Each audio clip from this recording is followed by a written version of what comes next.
ഞാന് ഈ സൂം മീറ്റിൽ വന്നത് എന്താന്ന് പോലും എനിക്ക് അറിയുന്നുണ്ടായിരുന്നില്ല. സൂം മീറ്റ് എനിക്ക് ലീലാമാൻ്റിയാണ് പറഞ്ഞു തന്നത്. അതിൽ ഞാൻ പങ്കെടുത്തപ്പം തുടങ്ങി എനിക്ക് നല്ല അനുഗ്രഹമുണ്ട്. പ്രാർത്ഥിക്കാൻ സമയം കിട്ടുന്നുണ്ട്. എല്ലാ സൂം മീറ്റിലും പങ്കെടുക്കാനും പറ്റുന്നുണ്ട്. പ്രാർത്ഥിക്കാൻ അറിയാത്ത എനിക്ക് പ്രാർത്ഥിക്കാനുള്ള കഴിവും എല്ലാം ഇതിൽ നിന്നാണ് ചെറുതായിട്ട് കിട്ടി തുടങ്ങിയിട്ടുള്ളത്. ഇനിയും മുടങ്ങാതെ ഇതിൽ സൂം മീറ്റിൽ പങ്കെടുക്കാൻ എനിക്ക് വലിയ ആഗ്രഹമുണ്ട്. അതിന് ദൈവം അനുഗ്രഹിക്കുന്നു വേണ്ടി പ്രാർത്ഥിക്കുന്നു. തീർച്ചയായിട്ടും. Amen. Praise the lord. Praise the lord. വളരെ സന്തോഷം പാസ്റ്റർ പി ടി ജേക്കബിന് നമ്മളോടൊപ്പം ഉള്ളതിൽ. ഒരുപാട് സന്തോഷം പാസ്റ്റർ പി ടി ജേക്കബ്. വളരെ വളരെ വളരെ നന്ദി. തുടർന്നുള്ള ദിവസങ്ങൾ ഉണ്ടാകുമെന്ന് പ്രതീക്ഷിക്കുന്നു. തീർച്ചയായിട്ടും നമുക്ക് ഇന്നത്തെ പാഠത്തിലേക്ക് നമുക്ക് കടക്കാം. Elder Manish Pawar is there with us. Thank you so much for joining and accepting our call today, Elder Manish Powar. Time is yours. പരമാവധി പേർക്ക് വീഡിയോ ഓൺ ചെയ്ത് വെച്ച് നമ്മളോടൊപ്പം ചേരാം. അത് വലിയൊരു അനുഗ്രഹമായിരിക്കും. കാരണം നമ്മൾ വീഡിയോ ഓൺ ചെയ്ത് വെക്കുമ്പോൾ നല്ലതായിരിക്കും. ഒരു കൂട്ടായ്മയുടെ അനുഭവം അല്ലേ? തീർച്ചയായിട്ടും.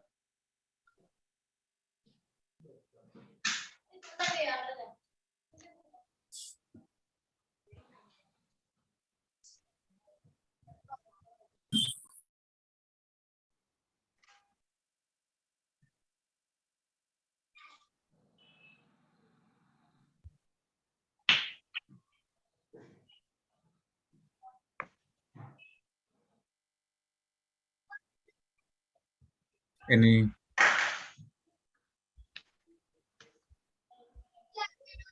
കേൾക്കാൻ കഴിയുന്നുണ്ടോ?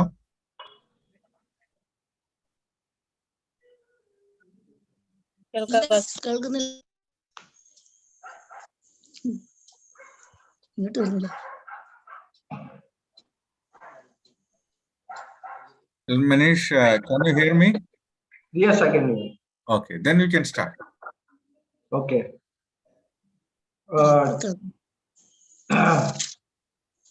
We'll need a lot of help from you all today for the lesson. Lot of help for okay. the lesson. ഇന്നത്തെ പാഠം നമുക്ക് പഠിക്കാൻ നിങ്ങൾ എല്ലാവരുടെയും സഹായം ആവശ്യമാണ്. To begin with, what is the title of this lesson? நேர்மையும் உண்மையுமான தசமபாகம்.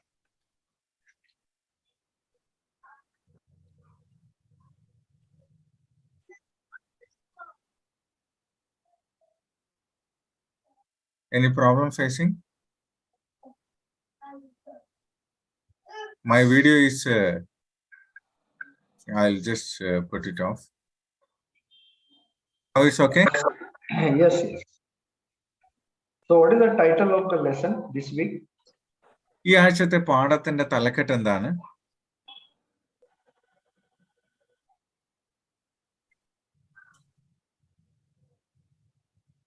ഈ ആഴ്ചത്തെ നമ്മുടെ പഠനത്തിന്റെ തലക്കെട്ട്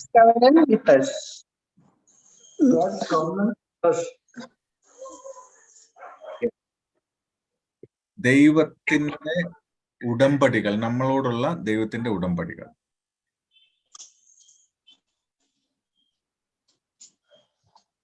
My question today is, what is the difference between a covenant and a promise?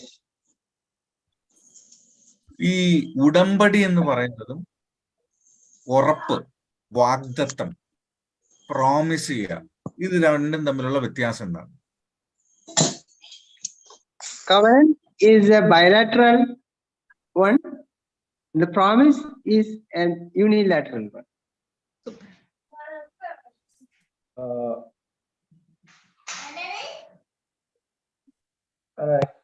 In what way?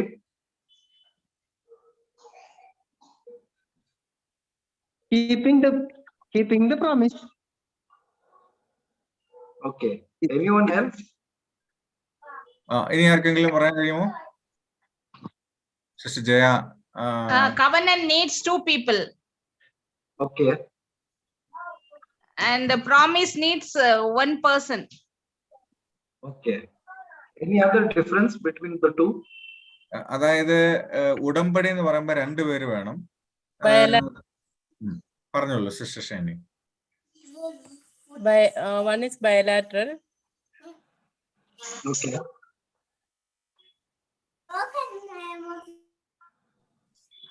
Okay, എല്ലാവരും പറഞ്ഞത് ഏകദേശം ഒരേപോലെ തന്നെയാണ്. രണ്ട് വ്യക്തികൾ തമ്മിൽ വേണം. വാഗ്ദത്തമാണെങ്കിൽ, പ്രോമിസ് ആണെങ്കിൽ ഒരാൾ മതിയാകും. ഉടമ്പടി ആണെങ്കിൽ രണ്ട് വ്യക്തികൾ തമ്മിൽ പറയുന്നതാണ് എന്നാണ് എല്ലാവരും പറഞ്ഞതിന്റെ ഒരു പൊതുവായ ആശയം. ഇനിയും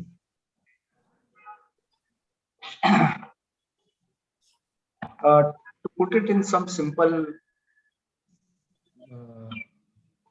language, ഒരു സാധാരണ ഭാഷയിൽ അതിനെ വിശദീകരിക്കാൻ വേണ്ടിയിട്ട്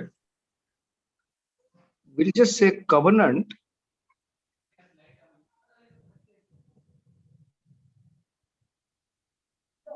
is a formal agreement. ഔദ്യോഗിക രേഖയാണ്. രണ്ട് വ്യക്തികൾ തമ്മിൽ ആശയപരമായി വരുന്ന കാര്യങ്ങളെ നിയമപരമായി രേഖപ്പെടുത്തുന്ന, ഉറപ്പിക്കുന്ന ഒരു തെളിവാണ്, അല്ലെങ്കിൽ തെളിവോട് കൂടിയതാണ് ഉടമ്പടി. So it's a formal agreement between two people. രണ്ട് വ്യക്തികൾ തമ്മിലുള്ള നിയമപരമായ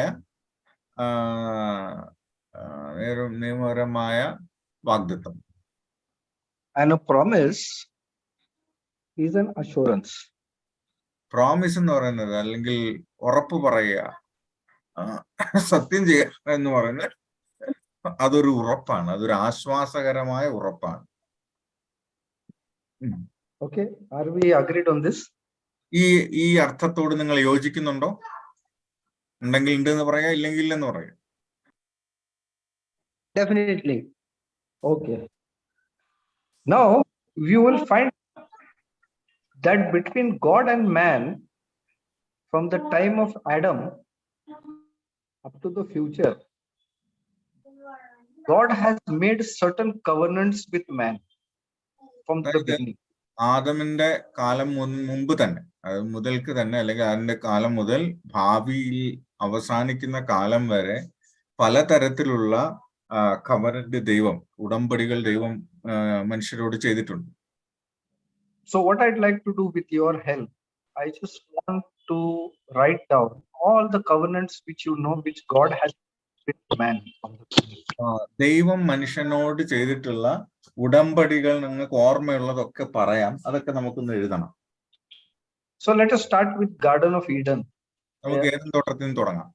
Was there any covenant made between God and man in the Garden of Eden? ഏതൻ തോട്ടത്തിൽ വെച്ച് ദൈവവും മനുഷ്യനും തമ്മിൽ എന്തെങ്കിലും ഒരു ഉടമ്പടി ചെയ്തിരുന്നോ?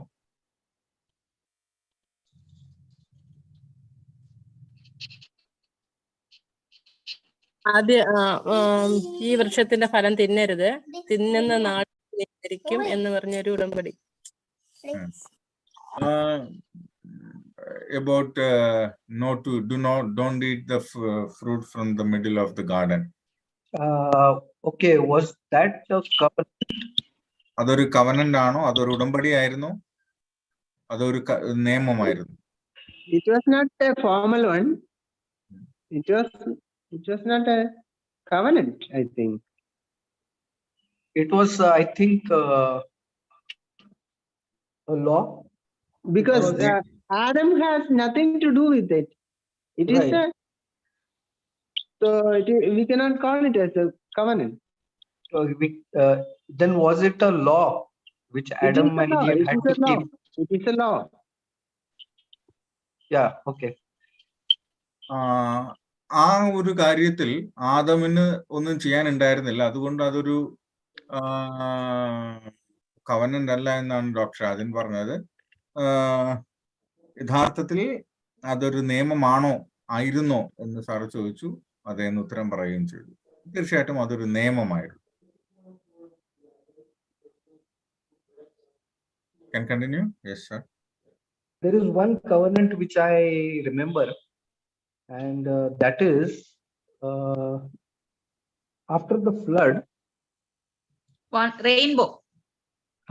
God makes the covenant that I will Rainbow. never destroy the earth again.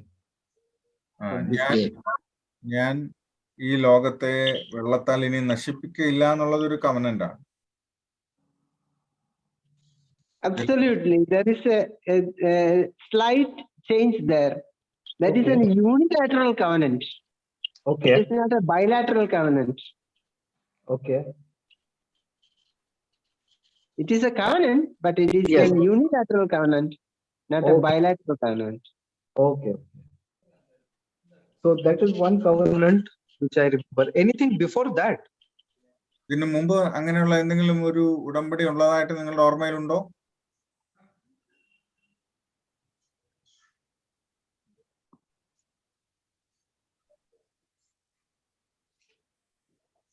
അങ്ങനെയാണെങ്കിൽ if it is like that, we need to consider that fruit eating also is a covenant, because ഏകപക്ഷീയമായ ഒരു കവനന്റ് ആണെന്ന് വേണേൽ കരുതാം. ദൈവം പറയുന്നു നിങ്ങൾ കഴിക്കരുത്, കഴിച്ചാൽ നിങ്ങൾ മരിക്കും. There is if clause also.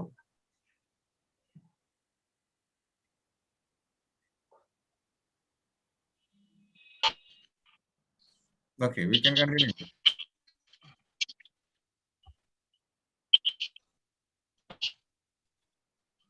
Anyone? Anything before that? ഇതിനു മുമ്പ് എന്തെങ്കിലും ഉണ്ടെന്ന്? നിത്യസുവിശേഷം 3:15-16 തോന്നുന്നു. ഉൽപ്പത്തി Genesis 3:15. Okay. ഉനക്കും സ്ത്രീക്കും ഉണ്ണു വിത്തുക്കും അവൾ വിത്തുക്കും പകയുണ്ടാക്കും. Yes. Is that a covenant? I didn't get it because it was in Malayalam. Genesis 3:15. Somebody can read in English. And I will make enmity between thee and thee. 15-16. What is 3:15-16 അത്. സ്ത്രീ സർപ്പത്തിന്റെ തല തകർക്കും. അവന്റെ സന്തതിക്കും തമ്മിൽ ശത്രുത്വം ഉണ്ടാകും. അവൻ നിന്റെ തല തകർക്കും, നീ അവന്റെ കുതികാൽ തകർക്കും. സ്ത്രീയോട് കൽപ്പിച്ച് ഞാൻ നിനക്ക് കഷ്ടവും ഗർഭധാരണവും ഏറ്റവും വർദ്ധിപ്പിക്കും. നീ വേദനയോട് മക്കളെ പ്രസവിക്കും. നിന്റെ ആഗ്രഹം നിന്റെ ഇംഗ്ലീഷിലാണ് വായിക്കേണ്ടത്, അദ്ദേഹത്തിന് മനസ്സിലാകാൻ വേണ്ടിയിട്ട്. Genesis 3:15, and I'll put enmity between thee and the woman, and between thy seed and her seed. It shall bruise thy head, and thou shalt bruise his heel. And to the woman he said, I will greatly multiply thy sorrow, and thy conception in sorrow. Thou shalt bring forth children, and thy desire shall be to thy husband, and he shall rule over thee. This is Genesis 3:16. Elder Manish, powar. Okay. Now, could it be a consequence of disobedience?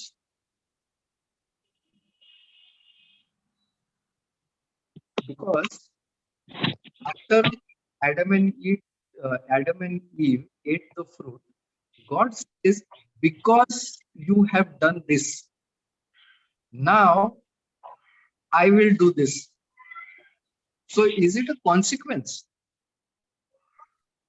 അതൊരു പ്രത്യാഘാതമാണോ, അനന്തരഫലമായിട്ടുണ്ടായതാണോ? നിങ്ങൾ ഇങ്ങനെ ചെയ്തത് കൊണ്ട് ഞാൻ ഇങ്ങനെ ചെയ്യും, ഞാൻ ഇങ്ങനെ ആക്കും എന്ന് പറയുന്നത് ഒരു തരത്തിലുള്ള പ്രത്യാഘാതം, അനന്തരഫലമാണോ? ഒരു കാര്യം ചെയ്തതിന്റെ അനന്തരഫലമായിട്ടുണ്ടായതാണോ എന്നാണ് ചോദിക്കുന്നത്.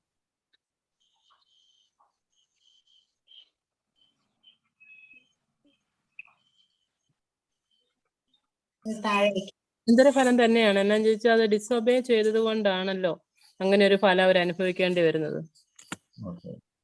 അതെ, അത് അനുസരണക്കേടിന്റെ പ്രത്യാഘാതമാണ്, അനന്തരഫലമാണ്. നമ്മളിപ്പോ 3:16 വായിച്ചു. മറ്റു ഉടമ്പടികൾ ഏതെങ്കിലും? at the same time it is a pre-planned, I think so. Pre-planned in what way, sir? It was decided by the God even before the earth was made. Okay. Okay, since we have one covenant here, let us just see this covenant. Rainbow na was a sign of that covenant. ഈ മഴവിൽ എന്ന് പറയുന്നത് ആ കവനന്റിന്റെ, ആ ഉടമ്പടിയുടെ ഒരു അടയാളമാണ്. ആ ഉടമ്പടിയെ സൂചിപ്പിക്കുന്ന ഒരു അടയാളമായിരുന്നു. So God says, henceforth I will not destroy the earth. ഇനി Like ഞാൻ this. ഭൂമിയെ പ്രളയത്താൽ നശിപ്പിക്കുകയില്ല എന്നുള്ളതാണ് ഉടമ്പടി. And as a sign, I will give you the rainbow. അതിന്റെ അടയാളമായിട്ട് ഞാൻ നിങ്ങൾക്ക് ഒരു എന്റെ മഴവില്ലിനെ തരുന്നു, മേഘത്തിൽ വെക്കുന്നു എന്നാണ് പറഞ്ഞത്. So God decides something. ദൈവം ഒരു കാര്യം തീരുമാനിക്കുന്നു. And as a formal agreement, he gives you a sign because it is between him and you. ദൈവവും നിങ്ങളും തമ്മിലുള്ള ഒരു ഉടമ്പടി ആയതുകൊണ്ട് ദൈവം ആ കാര്യം തീരുമാനിച്ച ശേഷം അതിന് ഒരു അടയാളം തരുന്നു. So you will find that covenants, it always comes with a sign. ഈ ഉടമ്പടികളെല്ലാം ഒരു അടയാളവും കൂടെ ചേർത്താണ് വരിക. എപ്പോഴും അതിനൊരു തെളിവുണ്ടാകും, അതിനൊരു അടയാളം ഉണ്ടാകും.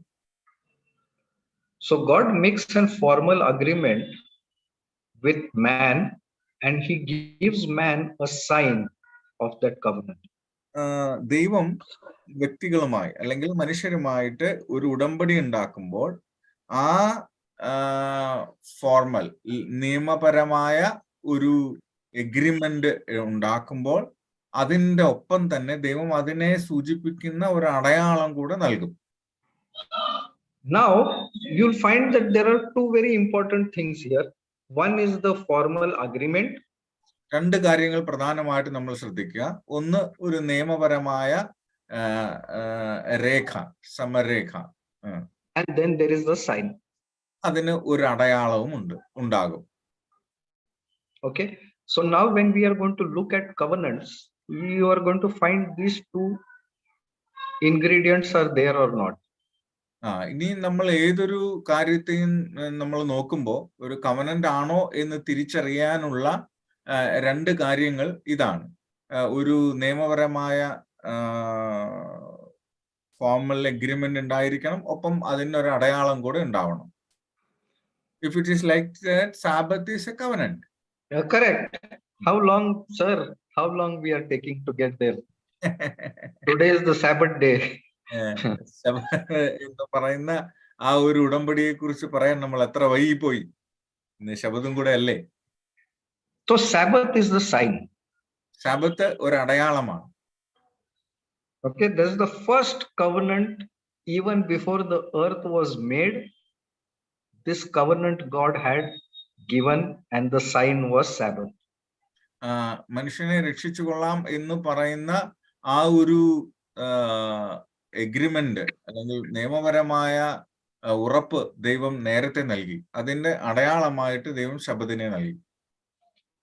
So Sabbath is a sign. Now what I want you to tell me is what is that formal agreement of which Sabbath is the sign. ശബത്ത് അടയാളമായിരിക്കുന്ന നിയമരേഖ എന്താണ്? ദൈവം ഉണ്ടാക്കിയ കവനന്റ് ഏതാണ്? So we all are keeping Sabbath. നമ്മളൊക്കെ ശബത്ത് അനുസരിക്കുന്നവരാണ്. ശബത്ത് അടയാളമായി തന്നിരിക്കുന്നത് ഏത് കവനന്റിനെയാണ്? കവനന്റിന്റെ ഉടമ്പടിയുടെ അടയാളമായിട്ടാണ്. Now what is the ദൈവവും മനുഷ്യനും തമ്മിലുള്ള ബന്ധത്തിന്റെ അടയാളമാണ്. Creation. One is saying that God and human relationship. Okay. God wanted to make relationship with God. That is the sign. Somebody was saying it is the creation. I am the creator God. No. The sign is the Sabbath. But what is the agreement in God and man? Agreement which God has made with man. മനുഷ്യനുമായിട്ട് ദൈവം ഉണ്ടാക്കിയ ഏത് ഉടമ്പടിയുടെ അടയാളമാണ് ശബത്ത്?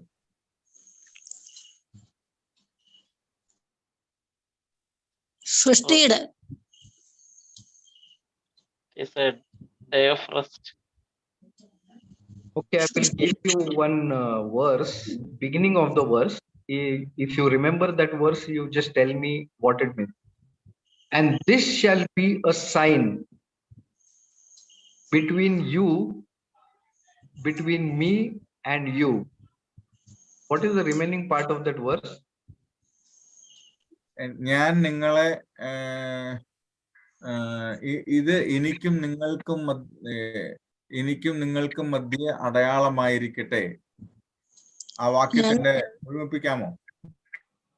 ഞാൻ നിങ്ങളെ ശുദ്ധീകരിക്കുന്ന യഹോവ എന്നറിയേണ്ടതിന് അവ എനിക്ക് നിങ്ങൾക്കും മധ്യ അടയാളമായിരിക്കട്ടെ.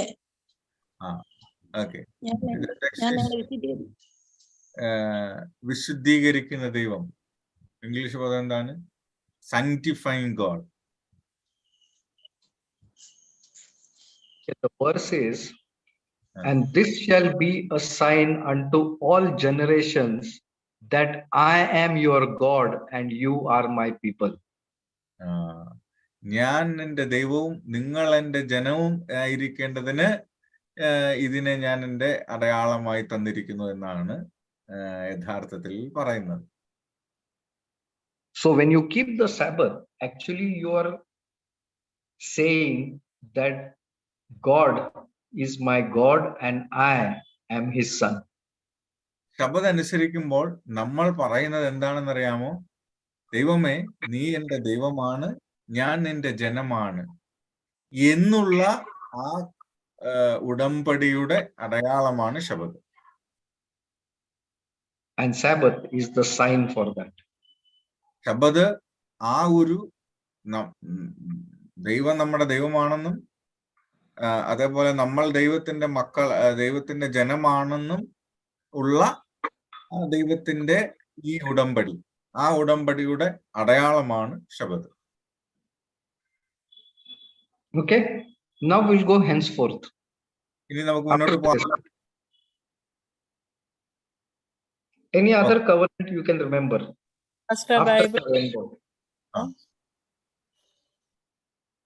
പറഞ്ഞോളൂ സിസ്റ്റർ ഷൈനി, 1 minute. പറയാം. Can you say the text? Which text you said? I am your God and you are my people. And this shall be a sign unto all generations that I am your God and you are my children. ഏത് വാക്യമാണെന്ന് പറയാൻ ഓർമ്മയിൽ നിന്ന് പറയാൻ കഴിയും. വളരെ സന്തോഷമാണ്. I don't know where it is found. If you put in Google, no, even beginning, and this shall be a, you will get all verses. Okay, so thank you. Yes, I'm sorry, I don't remember the verses exactly where they are, but I'm sure you know these verses there. We know the words, but only thing we didn't know where it is. Thank you. Same. Okay, നമുക്ക് തുടരാം. ലഭിക്കുന്നവർക്ക് ചാറ്റിൽ എഴുതാവുന്നതാണ്. അപ്പൊ അതെല്ലാവർക്കും സഹായകരമായിരിക്കും. Okay. After the flood, what covenant is there? ഇനി വെള്ളപ്പൊക്കത്തിന് ശേഷം വേറെ എന്ത് ഉടമ്പടിയാണുള്ളത്? അത് നമ്മൾ പറഞ്ഞു കഴിഞ്ഞു. ഇനിയും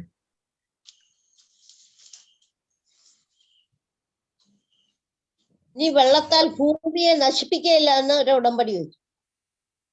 Yeah, I will not destroy the earth with water. അത് കഴിഞ്ഞു. ഇനി പുതിയത് Abraham. Jesus and Abraham. Okay. What is covenant? ആ കവനന്റ് ഏതാണ്? ഉടമ്പടി എന്താണ്?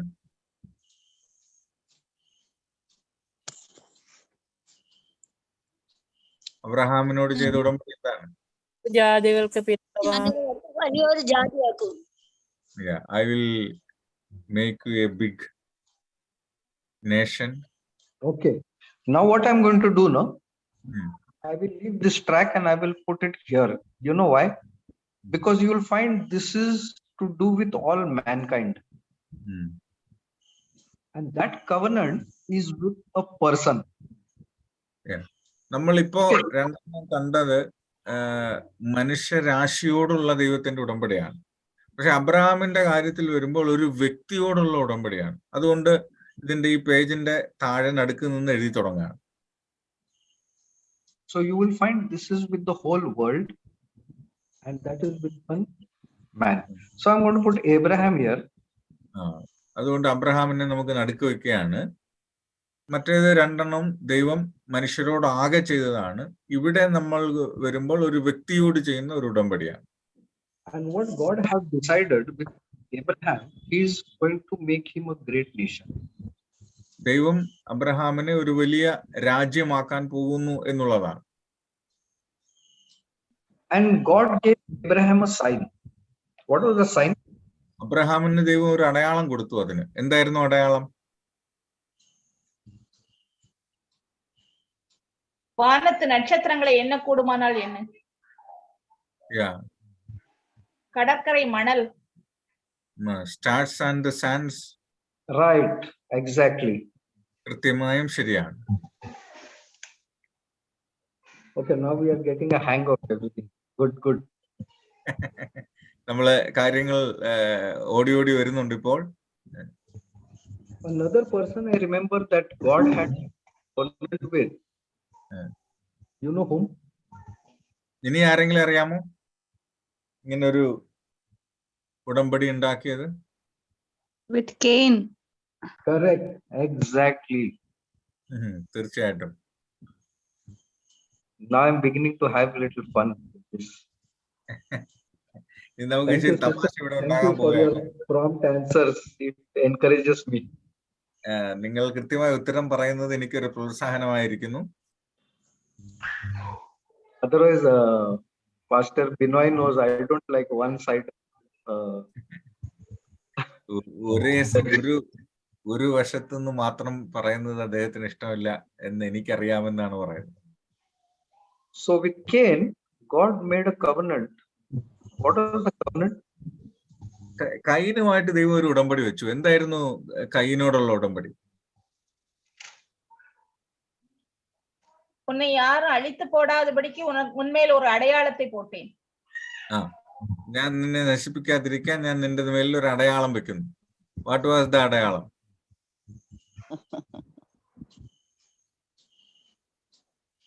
What was the covenant? No one should not destroy you. I will make a sign on you. No one can slay Cain. And what is the sign? അടയാളം എന്താണ്?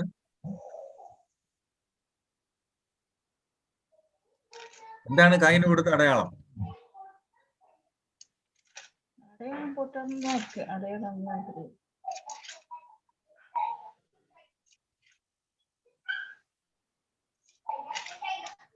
God put a mark on him.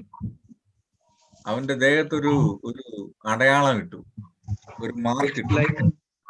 It's like a seal which God put on Cain. കൈന്റെ ദേഹത്ത് ഒരു seal, മുദ്ര വെച്ചു. ആരെങ്കിലും അതെ, കണ്ടാ കൊന്നുകളയാതിരിക്കാൻ.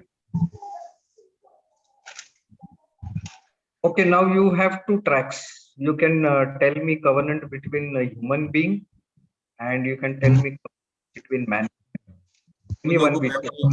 പേപ്പറിൽ രണ്ട് ട്രാക്ക് ഉണ്ട്.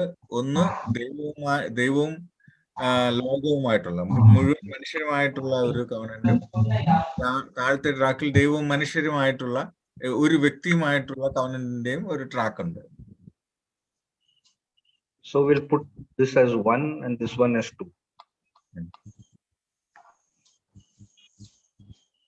ഓക്കെ, ആദ്യത്തേത് 1, രണ്ടാമത്തേത് 2.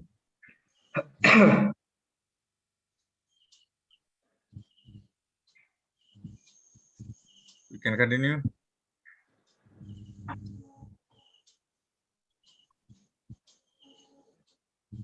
Okay, already 8:15. Yeah, I will. There is one I can remember. And it is about the last days, in the end times. ഒന്ന് ഞാൻ ഓർക്കുന്നു, അത് അവസാന കാലത്തെ കുറിച്ചുള്ളതാണ്. And God says, and if you can remember, please, you can stop me and tell. God says that I will make a covenant between you, that I will put my law in your inward parts. In your heart. Yes. Anyone remember this covenant? ഈ ഉടമ്പടി നിങ്ങൾ ഓർക്കുന്നുണ്ടോ? എന്റെ നിയമത്തെ നിങ്ങളുടെ ഹൃദയത്തിൽ എഴുതും. கல்லான இருதயத்தை எடுத்து போட்டு சதையான இருதயத்தை கொடுப்பேன். അതന്നെ. Stony heart replacing to fleshy heart. No, I will put my law in your inward parts, and in the last days you will not tell each other that know the Lord, because you will already know the Lord, because I will put it in your heart. നിങ്ങൾ എന്നെ അറിയുന്നു അതുകൊണ്ട് എന്റെ നിയമം നിങ്ങളുടെ ഹൃദയത്തിൽ ഞാൻ എഴുതും. അത് മുഖാന്തരം നിങ്ങൾ എന്റെ ജനമാണെന്ന് തിരിച്ചറിയാൻ കഴിയും.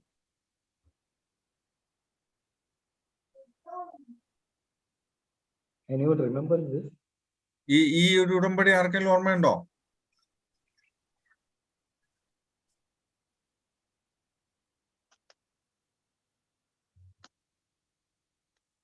ആർക്കും ഓർമ്മയില്ല? Pastor P.T. Jacob. I'll give you one hint. It is called the covenant.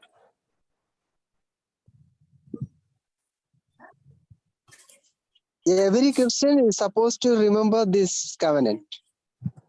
എല്ലാ ക്രിസ്ത്യാനികളും കൃത്യമായി ഓർത്തിരിക്കേണ്ടുന്ന ഒരു ഉടമ്പടിയാണത്.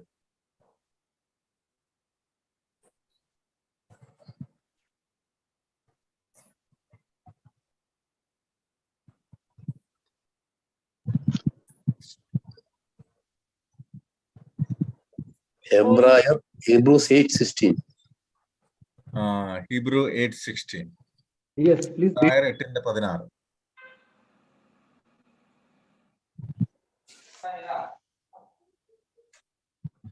Hebrews 8, there's no 16.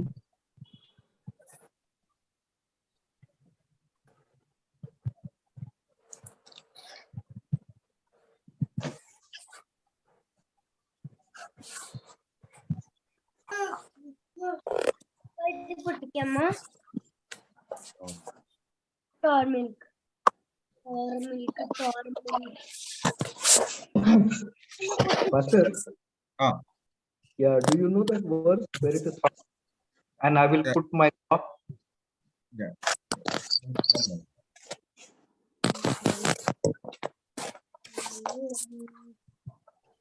Or if you have access to Google, just put this 3-4 words and see the word.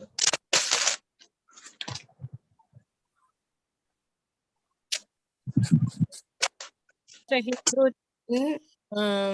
16. Jeremiah 31:33. 31:33. Yes, please read. I will put my law in their inward parts and write it in their hearts, and will be their God, and they shall be my people.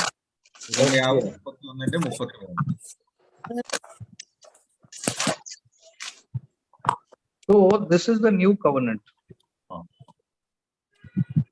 ഇതിനെയാണ് പുതിയ ഉടമ്പടി എന്ന് പറയുന്നത്. And this covenant, God has decided that I will put my law in their inward parts.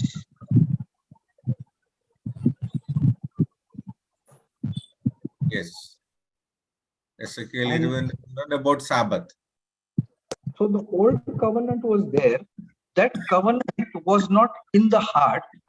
It was on tables of stone. But Yes. the new covenant, God says, now you don't need tables of stone. I will put that law in your heart. സാബത്തിന്റെ അല്ലെങ്കിൽ മറ്റ് കാര്യങ്ങൾ കൊടുക്കുമ്പോൾ അത് കൽപ്പലകകളായിരുന്നു. എന്നാൽ പഴയ ഉടമ്പടി അത് കൽപ്പലകയിലായിരുന്നു. എന്നാൽ പുതിയ ഉടമ്പടി എന്ന് പറയുന്നത് അത് നമ്മുടെ ഹൃദയത്തിൽ എഴുതുമെന്നാണ് പറയുന്നത്. And you shall be my people, and then I will be your God. നിങ്ങൾ എന്റെ ജനവും ഞാൻ നിങ്ങളുടെ ദൈവവുമായിരിക്കും എന്നുള്ളതാണ് ഉടമ്പടി. And what is the sign for that? അതിന്റെ അടയാളം എന്താണ്? Sabbath. Sabbath. എന്താണ്?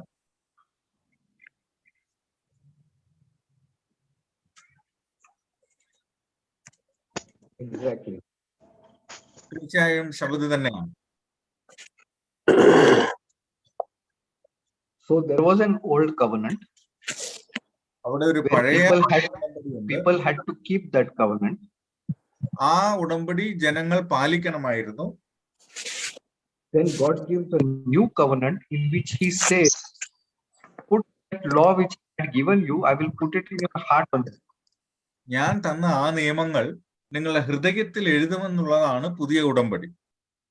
And that is the time you will be my people and I will be your God, because it is coming inside of your heart. ആ സമയം എന്റെ നിയമം നിങ്ങളുടെ ഹൃദയത്തിൽ എഴുതുന്ന ആ സമയത്താണ് നിങ്ങൾ എന്റെ ജനവും ഞാൻ നിങ്ങളുടെ ദൈവവുമായി മാറുന്നത്. കാരണം അത് ഉള്ളിൽ നിന്ന് വരുന്നതാണ്. Because till now what we are trying to do, we were trying to keep the law which was outside of us. We were trying to keep it. Okay, ഇതുവരെ നമ്മൾ എന്താ ചെയ്യാൻ ശ്രമിച്ചെന്ന് വെച്ചിരുന്നു കഴിഞ്ഞാൽ നമ്മളെല്ലാം കൽപ്പനകളും നിയമങ്ങളും അനുസരിക്കാൻ ശ്രമിക്കുകയായിരുന്നു. അത് പുറത്തായിരുന്നു ഉണ്ടായിരുന്നത്. പുറമേയുള്ള കാര്യം നമ്മൾ അനുസരിക്കാൻ ശ്രമിക്കുകയായിരുന്നു. എന്നാൽ ഇപ്പോൾ എന്താണ് സംഭവിക്കുന്നത്? And now it has become opposite, because now the law only is inside your heart, and that is why you will experience keeping the law, because it's coming from inside. കാരണം ഇപ്പോ നിയമം നമ്മുടെ ഹൃദയത്തിൽ ഉള്ളതുകൊണ്ട് നമ്മൾ അത് ഉള്ളിൽ നിന്ന് വരുന്നതാണ്. അതുകൊണ്ട് നമുക്ക് ഈ നിയമത്തെ അനുഭവിക്കാൻ പറ്റും, നമുക്ക് എക്സ്പീരിയൻസ് ചെയ്യാൻ പറ്റും. And that is why, just few words, I'm just going to off this now.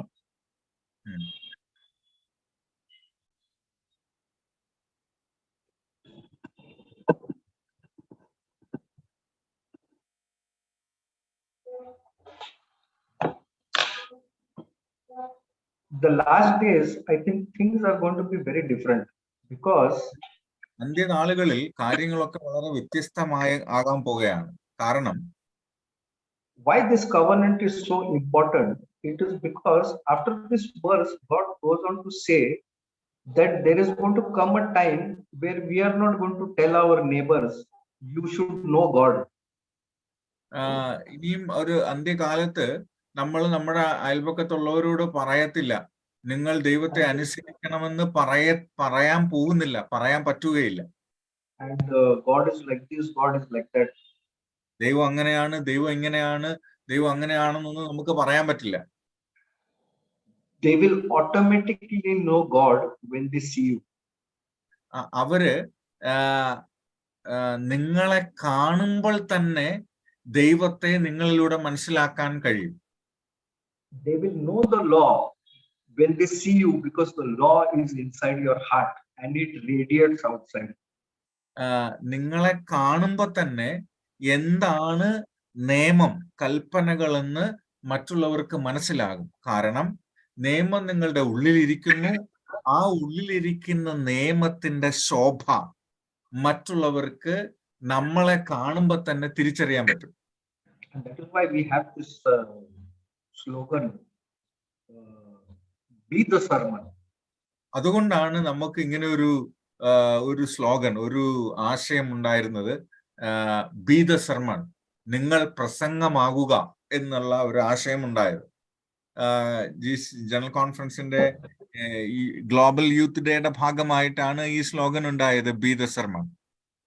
And it is very hard to be the sermon. It is very easy to talk the sermon. പ്രസംഗം പറയാൻ എളുപ്പമാണ്, പക്ഷെ പ്രസംഗമാകാൻ പ്രയാസമാണ് യഥാർത്ഥത്തിൽ. And that is why you'll find that many of us don't like to talk the sermon, like to preach the sermon, like to tell each other the sermon, but nobody listens. അതുകൊണ്ടാണ് നമ്മളൊക്കെ ഇന്നെല്ലാവരും പ്രസംഗിക്കാനും പ്രസംഗം പറയാനും പിന്നെ പ്രസംഗത്തെക്കുറിച്ച് സംസാരിക്കാനും ഒക്കെ ഇഷ്ടപ്പെടുന്നത്. പക്ഷെ നമ്മൾ എത്ര മാത്രം ഇങ്ങനെ പ്രസംഗം എന്ന് പറഞ്ഞാലും ഒരാളും ഇത് കേൾക്കാൻ പോകുന്നില്ല, ഒരാളും ഇത് അംഗീകരിക്കാൻ പോകുന്നില്ല. Many of us are staying in places where all around us there are no Christians or Adventists. There are all different faiths. ഞങ്ങളൊക്കെ താമസിക്കുന്ന പല സ്ഥലങ്ങളിൽ ചുറ്റുവട്ടം നിന്നും ഒരു അഡ്വന്റിസ്റ്റും ഇല്ല, ഒരു ക്രിസ്ത്യാനിയെ പോലും കിട്ടാനില്ലാത്ത സ്ഥലത്താണ് ഞങ്ങളൊക്കെ താമസിക്കുന്നത്. And the situation is such you cannot talk about your faith because then a lot of problems are created. നമ്മുടെ വിശ്വാസത്തെ കുറിച്ച് അവരുടെ ഇടയിൽ പോയി തുറന്ന് വർത്താനം പറയാൻ പോലും പറ്റത്തില്ല, കാരണം സാഹചര്യങ്ങൾ അങ്ങനെ സൃഷ്ടിക്കപ്പെട്ടിരിക്കുകയാണ്. But just the kind of person you are, they come to know that this is something different. പക്ഷെ നിങ്ങളെ കാണുമ്പോ, നിങ്ങളുടെ പെരുമാറ്റങ്ങളും ജീവിതവും നിങ്ങളെയും കാണുമ്പോ അവർക്ക് പെട്ടെന്ന് അവരുടെ മനസ്സിൽ ഒരു ചിന്ത കൊണ്ടുവരും, ഇവര് മറ്റു മനുഷ്യരിൽ നിന്ന് വ്യത്യസ്തരാണ് എന്നുള്ളൊരു ചിന്ത അവരിലുണ്ടാകും. And they get attracted to you. അത് കാണുമ്പോൾ അവർ നിങ്ങളിലേക്ക് ആകർഷിക്കപ്പെടും, അടുപ്പിക്കപ്പെടും. They are not much attracted to you, they are attracted to what is inside of you. അവര് നിങ്ങളെ കണ്ടിട്ടല്ല നിങ്ങളുടെ അടുത്തേക്ക് വരുന്നത്, പക്ഷേ നിങ്ങളുടെ ഉള്ളിലുള്ള ഈ ഹൃദയത്തിലുള്ള നിയമത്തെ കണ്ടിട്ടാണ് അവർ നമ്മളിലേക്ക് ആകർഷിക്കപ്പെടുന്നത്. They are attracted to the one who is inside of you. നിങ്ങളുടെ ഉള്ളിൽ ഇരിക്കുന്ന ആ കാര്യത്തെ ഓടാണ് അവർ ആകർഷിക്കപ്പെടുന്നത്. And we need to learn to sit quiet and let the one who is inside of you talk. നിങ്ങൾ മൗനമായിരിക്കുകയും നിങ്ങളുടെ ഉള്ളിലിരിക്കുന്ന ഉള്ളിൽ നിന്നുള്ള ആ കാര്യം സംസാരിക്കുകയും ചെയ്യട്ടെ. And people don't know why they feel so nice when they talk to you, why they get peace of mind when they talk to you, because actually who they are seeing and who they are talking to is the one who is inside of you. അതായത് നിങ്ങള് ആരെങ്കിലുമൊക്കെ പറഞ്ഞിട്ടുണ്ടാവും, നിങ്ങളോട് സംസാരിക്കുമ്പോൾ എനിക്ക് ഭയങ്കര ആശ്വാസമാണ്, നിങ്ങളുടെ അടുത്ത് സംസാരിച്ചപ്പോൾ എനിക്ക് വലിയൊരു സന്തോഷം തോന്നി, ഒരു മനസമാധാനം കിട്ടി, നിങ്ങളുടെ അടുത്ത് ഒന്ന് ഞാൻ ഇച്ചിരി നേരം ഇന്ന് വർത്താനം പറയുന്നത് കുഴപ്പമില്ലല്ലോ എന്നൊക്കെ ആരെങ്കിലും പറയുവാണെങ്കിൽ അത് നിങ്ങളുടെ വ്യക്തിത്വം കൊണ്ടല്ല, നിങ്ങളിൽ ഉള്ളിലിരിക്കുന്ന എഴുതപ്പെട്ടിരിക്കുന്ന ദൈവത്തിന്റെ നിയമത്തോടുള്ള അവരുടെ ആകർഷണമാണ് എന്ന് നമ്മൾ മനസ്സിലാക്കണം. The greatest sermon you can preach is by your life. ഏറ്റവും വലിയ പ്രസംഗം നമുക്ക് പ്രസംഗിക്കാനുള്ളത് നമ്മുടെ ജീവിതം കൊണ്ടാണ്. The most effective sermon you can preach is when you learn to sit quiet and let Jesus speak from your heart. ഏറ്റവും പ്രായോഗികമായ പ്രസംഗം നമുക്ക് പ്രസംഗിക്കാൻ കഴിയുന്നത് നമ്മൾ മൗനമായി ഇരിക്കുകയും നമ്മുടെ ഉള്ളിൽ വസിക്കുന്ന യേശു മറ്റുള്ളവരോട് സംസാരിക്കുകയും ചെയ്യുമ്പോഴാണ്. The more you speak, the more you will lose souls. നമ്മള് സംസാരിക്കാൻ ശ്രമിക്കുവാണെങ്കിൽ നമ്മൾ സംസാരിക്കുന്ന ആളുകളെ നമുക്ക് നഷ്ടപ്പെടുക തന്നെ ചെയ്യും.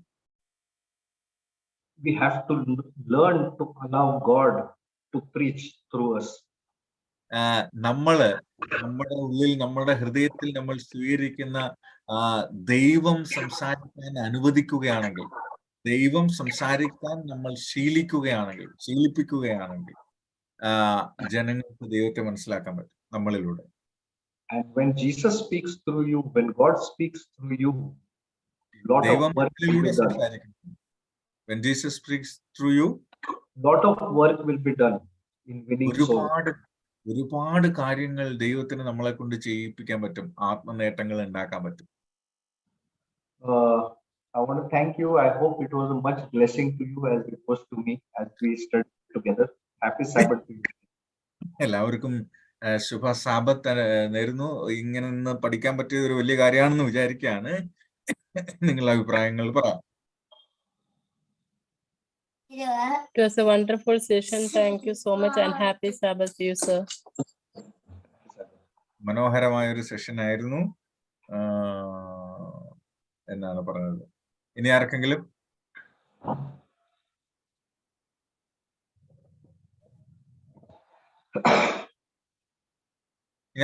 അഭിപ്രായങ്ങൾ ഉണ്ടെങ്കിൽ പറയൂ. ഇതാണ് സമയം, ഇപ്പോഴാണ് സമയം. എന്തുണ്ടെങ്കിലും പറയാം. Praise the Lord.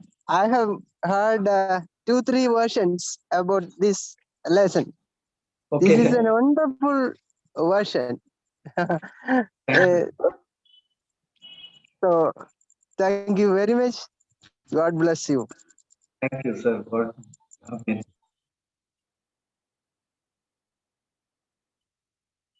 ഇനി ആർക്കെങ്കിലും ഇതിന്റെ പ്രധാനപ്പെട്ട കാര്യം, നമ്മുടെ ഈ ക്ലാസ്സുകൾ കേൾക്കുന്ന പല ശാബത്ത് സ്കൂൾ ടീച്ചർമാരും ഈ കാര്യങ്ങൾ അവരുടെ ശാബത്ത് സ്കൂൾ പഠന സമയത്ത് വിവരിക്കുന്നുണ്ട് എന്നാണ് അറിയുന്നത്. ജനങ്ങൾ തീർച്ചയായിട്ടും അഡ്വന്റിസ്റ്റ് വേൾഡ് റേഡിയോ ഈ പ്രോഗ്രാമിന് എങ്ങനെ ഒരു സോഴ്സായി മാറാൻ കഴിയുന്നു എന്നുള്ളത് ഒരു ഭയങ്കര യാഥാർത്ഥ്യമാണ്. തീർച്ചയായിട്ടും. One small testimony I want to give, sir. ഒരു സാക്ഷ്യം പറയാൻ ആഗ്രഹിക്കുന്നു അദ്ദേഹം. And I want to praise God and I want to thank him that the words which God gives me to speak, I will tell you why, because it's just right now only. I was not decided about taking the lesson today. I was busy up to last moment. And yes, carry on. ഇന്ന് പഠിപ്പിക്കണമെന്നൊന്നും വിചാരിച്ചില്ല. അവസാന നിമിഷം വരെ വളരെ തിരക്കായിരുന്നു. When I sat here for the lesson, I asked you first, what is the title of the lesson? ഞാൻ നിങ്ങളോട് ചോദിച്ചു, എന്താണ് ഇന്നത്തെ പാഠത്തിന്റെ തലക്കെട്ട് എന്താണ്? And when you told me the title, I just had a small prayer. I said, God, you speak, because I have not prepared anything. I have not seen the lesson also. I don't know absolutely nothing. ഞാൻ പാഠം കാണുകയോ പരിശോധിക്കുകയോ ചെയ്തിട്ടില്ല. പക്ഷേ നീ സംസാരിക്കണമേ എന്ന് ഒരു ചെറിയ പ്രാർത്ഥന പ്രാർത്ഥിച്ചു. And I said, God, now if you don't speak, I have nothing to say. എനിക്ക് നീ സംസാരിക്കുന്നില്ലെങ്കിൽ എനിക്കൊന്നും പറയാനില്ല എന്ന് ഞാൻ ദൈവത്തോട് പറഞ്ഞു. And I opened my mouth and praised God that I don't know how this came. It just came out. I have no idea, no clue also. ഒരു ആശയമോ ഒരു ക്ലൂ ഉണ്ടായിരുന്നില്ല. എങ്ങനെയാണ് ഈ ഒരു ആശയം നമ്മളിലേക്ക് വന്നത് എന്നത് ദൈവം നൽകിയതാണെന്നാണ് അദ്ദേഹം സാക്ഷ്യപ്പെടുത്തുന്നത്. So I just want to give all praise and honor to God. ഈ ആശയം ഇന്ന് ദൈവം നൽകി തന്നതിന് ദൈവത്തിന് നന്ദിയും സ്തുതിയും അർപ്പിക്കുന്നു എന്നാണ് അദ്ദേഹം പറയുന്നത്. ഇനി ആർക്കെങ്കിലും? അമ്മ തങ്കമ്മ ജോൺ എന്തോ പറയണമെന്ന് വിചാരിക്കുന്നു. പറഞ്ഞോളൂ. അല്ല, സാറ് പറഞ്ഞത് എല്ലാ ദിവസത്തെക്കാളും വളരെ ശ്രേഷ്ഠമായ ഒരു ക്ലാസ് ആയിരുന്നു ഇന്നത്തെ. അതാണ് ഒരു തന്നെയല്ല, ഈ രണ്ട് വിഷയങ്ങൾ, ഒന്ന് കവനന്റും ഒന്ന് പ്രോമിസും, അതിന്റെ വ്യത്യാസമാവും ശരിക്കും പറഞ്ഞു മനസ്സിലാക്കി തന്നതിന് വളരെ സന്തോഷം. അത് ഇന്ന് വാസ്തവത്തില് ഇത് രണ്ടും രണ്ടായിട്ട് ഇങ്ങനെ കാണുന്നില്ലായിരുന്നു. പക്ഷെ ഇപ്പോഴാണ് മനസ്സിലായ കവനന്റ് വേറെ പ്രോമിസ് എന്നുള്ളത് മനസ്സിലാക്കി തന്നു. അത് ദൈവം നേരിട്ട് സാറിനെ ഇന്ന് കയ്യിലെടുത്ത് പ്രയോജനപ്പെടുത്തിയതുകൊണ്ടാണെന്ന് ഞാൻ വിശ്വസിക്കുന്നത്. വളരെ സന്തോഷം. I think you might have got what Amma was saying. ഇനി ആർക്കെങ്കിലും?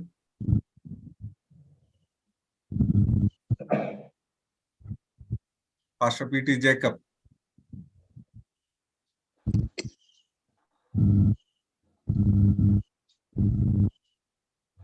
അല്ലെങ്കിൽ നമുക്ക് പ്രാർത്ഥിച്ച് അവസാനിപ്പിക്കാം.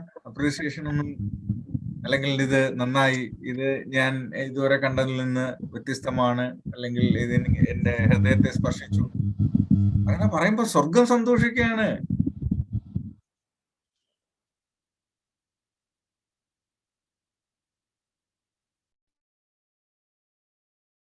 ഓക്കെ, തീർച്ചയായിട്ടും നമുക്ക് പ്രാർത്ഥിക്കാം. പാസ്റ്റർ പി ടി ജേക്കബ് നമുക്കൊപ്പം ഉണ്ടോ? ഉണ്ട്. തീർച്ചയായിട്ടും പ്രാർത്ഥിക്കാം പാസ്റ്റർ. പ്രാർത്ഥിച്ച ആശീർവാദം പറഞ്ഞു. വളരെ കേൾക്കുന്നുണ്ടോ? കേൾക്കുന്നുണ്ടോ? കേൾക്കാം. പ്രാർത്ഥിക്കാം. ഞങ്ങളെ സ്നേഹിക്കുന്ന ദൈവമേ, തിരുനാമത്തിന് മഹത്വം. ദൈവം എല്ലാ വാഗ്ദത്തങ്ങൾക്കും എല്ലാ ഉടമ്പടിക്കുമായി സ്തോത്രം. കർത്താവേ, ഉടമ്പടി പാലിക്കുവാൻ ഞങ്ങളെ സഹായിക്കണമേ. ഞങ്ങൾ പ്രസംഗിക്കുന്നവരല്ല, ജീവിക്കുന്ന പ്രസംഗമുള്ളവരായി ജീവിക്കാൻ ഞങ്ങളെ സഹായിക്കണമേ. ഇന്ന് പാഠം പഠിപ്പിച്ചതിന് ശക്തീകരിച്ച നന്ദിയോടെ അവരിൽ കൂടെ ഉപയോഗിച്ചതിന് സ്തോത്രം. ഞങ്ങൾ ഓരോരുത്തരും ഓരോ ദിവസവും ജീവിക്കുന്ന പ്രസംഗങ്ങളായി തീരുവാനും അത് മുഖാൻ അനേക ആത്മാക്കളെ രക്ഷയിൽ വഴി നിർത്തി അവരുമായി സ്വർഗ്ഗരാജ്യത്തിൽ കാണപ്പെടുവാൻ സഹായിക്കണമേ. യേശുവിൻ നാമത്തിൽ തന്നെ ആമേൻ. പിതാവായ ദൈവത്തിന്റെ സ്നേഹവും പുത്രനായ യേശു ക്രിസ്തുവിന്റെ കൃപയും പരിശുദ്ധാത്മാവിന്റെ കൂട്ടായ്മ സഹവാസവും നമ്മൾ എപ്പോഴും ഉണ്ടായിരിക്കുമാറാകട്ടെ. ആമേൻ. Praise the lord. എല്ലാവർക്കും ശുഭ ശബത്ത്. നാളെ രാത്രിയിൽ നമുക്ക് മീറ്റിംഗ് ഉണ്ടായിരിക്കുന്നതാണ്.